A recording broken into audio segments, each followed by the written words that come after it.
empathy. You know, I've never told anyone this story before. When I was a kid, maybe 8 or 9, I was known for being a bit too brave for my own good. I lived near this old forest everyone called Whispering Woods. The village elders would tell stories about strange lights that would appear deep within the trees on foggy nights. They said it was a warning to stay away, but for me, it was an invitation. One night, the fog rolled in thick, like a heavy grey blanket. I couldn't resist. I snuck out and tiptoed to the edge of the woods. My heart was thumping in my chest, a tiny drum against the silence. And then, I saw it. A soft, warm glow bobbing in the distance. It was a lantern, floating in mid-air, swaying as if carried by an unseen hand. The villagers were right.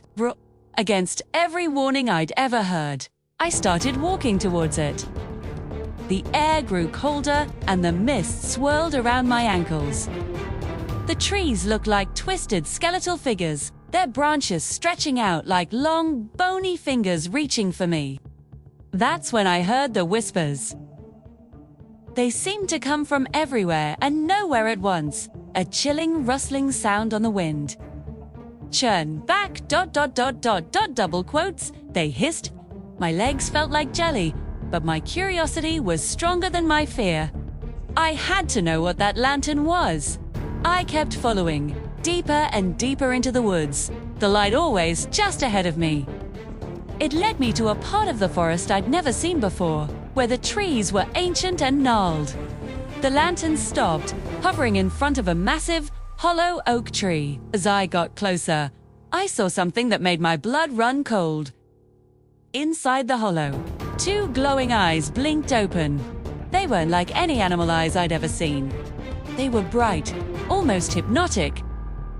My hand trembled as I raised my small flashlight. I took a deep breath, clicked it on, and aimed the beam into the darkness of the tree. My heart stopped. It wasn't a monster, huddled inside, plus a family of foxes, but their furs shimmered with a soft, ethereal light. They weren't scary at all. They looked just as startled as I was. Around them, scattered on the floor of the hollow, were old, forgotten trinkets, lost coins, a silver locket, a child's toy. They were guarding lost treasures.